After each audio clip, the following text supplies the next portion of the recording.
Capítulo 19. Los gobernadores romanos. Arquelao lloró a su padre durante 7 días y luego festejó al pueblo conforme a la costumbre de los judíos. Dirigiéndose a la multitud desde un trono de oro, les dio gracias por su adhesión.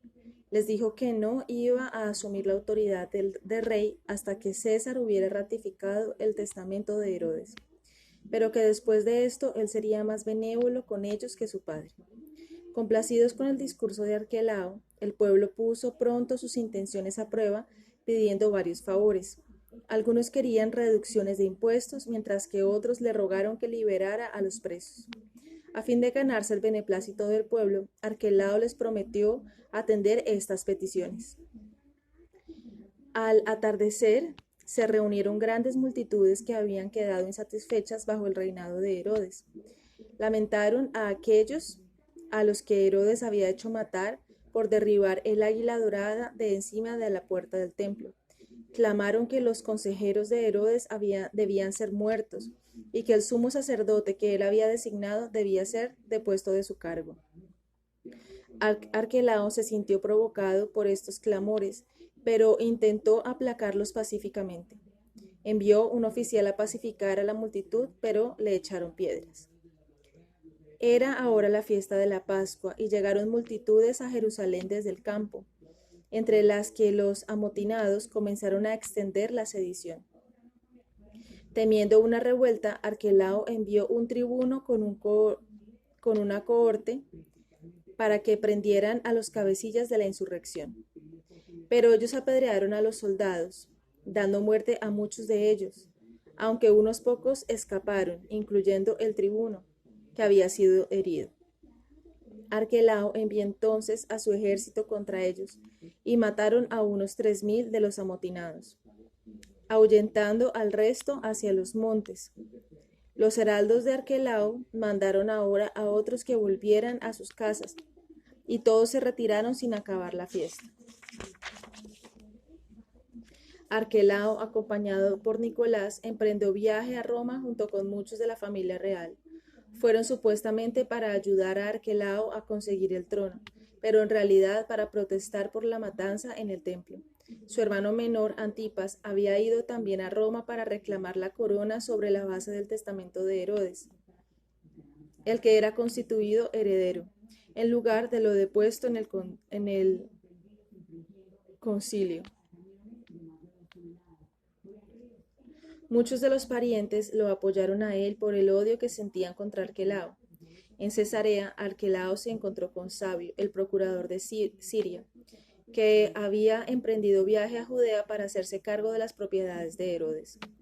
Pero Varo, el gobernador de Siria, se interpuso, y Sabino accedió a quedarse en Cesarea y dejar a Arquelao en posesión de los tesoros y fortalezas de Judea hasta que se hubiera llegado a una decisión en Roma.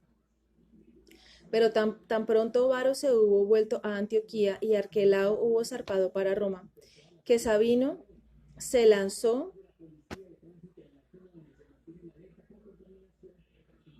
precipitadamente hacia Jerusalén. Tomó el palacio, ordenó a los oficiales de la tesorería que le dieran un estado de cuentas e intentó tomar posesión de las fortalezas. Sin embargo, todos permanecieron fieles a las órdenes de Arquelao y rehusaron obedecer ningunas órdenes hasta que llegaran de Roma. Revuelta en Jerusalén. Mientras tanto, Arquelao y Antipas discutían sus derechos a la corona delante de César. Nicolás de Damasco apoyó a Arquelao con el suficiente éxito como para inclinar a César a que confirmara a Arquelao en el trono. Pero antes que César llegara a una decisión, llegaron noticias de que Judea estaba en rebelión. Había llegado la fiesta de Pentecostés y los judíos se habían reunido para vengar la codicia de Sabino. Dividiéndose en 3 grupos, acamparon en el norte, sur y oeste del templo y procedieron a asediar a los romanos. Atemorizado, Sabino mandó un mensaje a Varo pidiéndole ayuda. Tomó Fasael, la torre más alta, y ordenó a las tropas que atacaran a los judíos. Los judíos habían subido a los tejados de los pórticos alrededor de los atrios del templo y desde allí echaban piedras contra sus enemigos. Los romanos incendiaron los pórticos y los judíos fueron o bien quemados vivos o degollados por el enemigo cuando intentaron retirarse. Los romanos entraron entonces en la tesorería sagrada y los soldados robaron gran parte de la misma, mientras que Sabino tomaba 400 talentos para él mismo. Enloquecidos por este ultraje, los judíos asediaron a Sabino y a sus fuerzas dentro del palacio. La mayor parte de las tropas reales desertaron para unirse a los asediadores judíos, que ofrecieron dejar salir a Sabino y a sus hombres sin dañarlos. Sabino lo hubiera hecho de buena gana, pero tenía miedo de confiar en los judíos y por ello esperó la ayuda de Varo. Todo el país estaba gobernado y estalló en violencia. 2000 hombres del ejército de Herodes, que había sido desmovilizado, siguieron a su primo Aquiao en rebelión hasta que fueron echados a los montes. Judas, hijo del bandido Ezequías, asolaba Galilea, mientras que Simón, un esclavo de Herodes, se coronó rey a sí mismo y quemó el palacio real en Jericó. Finalmente fue atrapado y decapitado. Atronges, un fornido pastor, se puso también una diadema. Junto con sus corpulentos hermanos, desató una guerra de guerrillas, y otros también esparcieron la ruina y la desolación por el país. Varo, temiendo por la seguridad de su legión asediada en Jerusalén, se apresuró a dar alivio a Sabino, con otras 2 legiones, ayudadas por un ejército mandado por Aretas, rey de Arabia. Muchas ciudades fueron quemadas y saqueadas por el camino, especialmente por los árabes. Cuando Varo se acercó a Jerusalén, las fuerzas judías se acercaban a Sabino.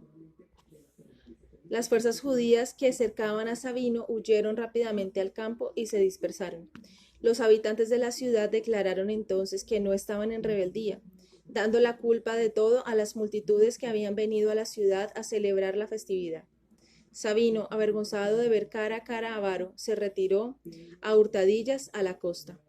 Varo envió a sus tropas a través del país para capturar a los que habían estado involucrados en la sedición y crucificó a 2000 de los cabecillas, pero había aún unos 10.000 reunidos en Idumea.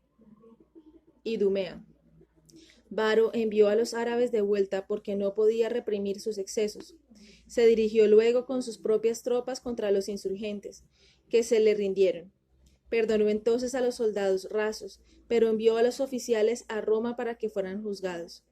Habiendo pacificado el país, Varo dejó una guarnición en Jerusalén y se apresuró a volver a Antioquía. Augusto divide el reino.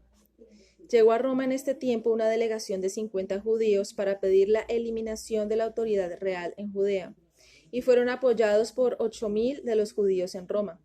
César convocó un consejo en el templo de Apolo para oír a los enviados, así como a Arquelao, a Felipe, hermano de éste, y a los que los apoyaban. Los emisarios hablaron primero y acusaron a su anterior rey, Herodes, de las más grandes extorsiones y crueldades, afirmando que bajo él los judíos habían padecido los peores sufrimientos desde su cautiverio en Babilonia. Arquelao, prosiguieron diciendo, había inaugurado su reinado degollando a 3.000 judíos en el recinto del templo, para demostrar que no era un hijo bastardo de Herodes. Por ello, le pedían a César que les librara de reyes y que anexionara su país a Siria y que fuera gobernado por gobernadores romanos. Él vería cuán bien se podrían comportar bajo gobernantes moderados. Entonces Nicolás habló en defensa de Arquelao y refutó las acusaciones en contra de los reyes, diciendo que los judíos eran rebeldes y por naturaleza desobedientes a sus soberanos. Habiendo escuchado con atención a ambos lados, César levantó la sesión. Pocos días después designó a Arquelao no como rey, sino como etnarca de Judea, Idumea y Samaria, prometiéndole que lo haría rey si demostraba merecimientos. Antipas recibió Galilea y Perea, mientras que Felipe obtuvo Betanea,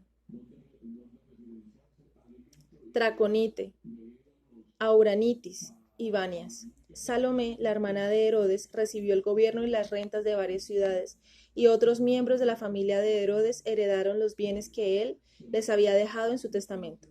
César repartió los 1000 talentos que le había dejado Herodes entre los hijos de César, guardando para sí solo algunos artículos en honor del difunto.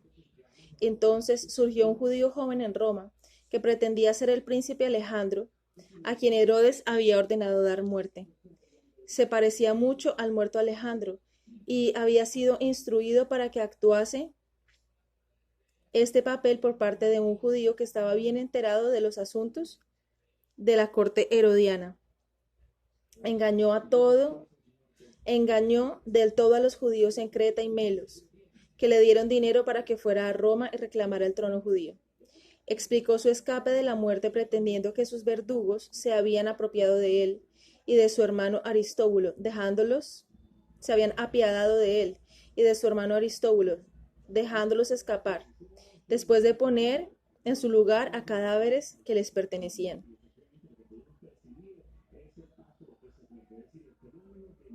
Dejándolos escapar después de poner en su lugar a cadáveres que se les parecían. Tan pronto como este impostor llegó a Putelio,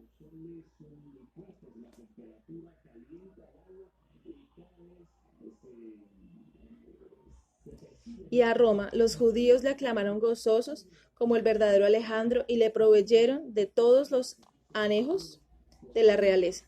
César, sospechando un fraude, envió a uno de sus libertos, Celado, que había conocido bien a Alejandro, para que hiciera comparecer al joven ante su presencia.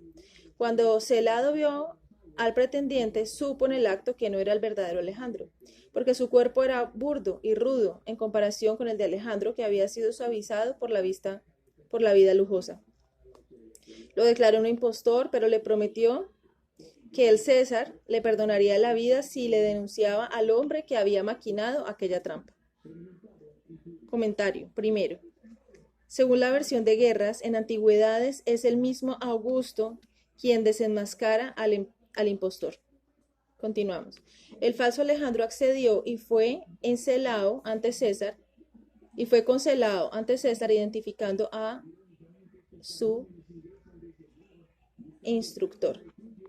A César le divirtió este asunto y viendo que el pretendiente era un joven fuerte, lo condenó a galeras, pero dio muerte al granuja que le había inducido.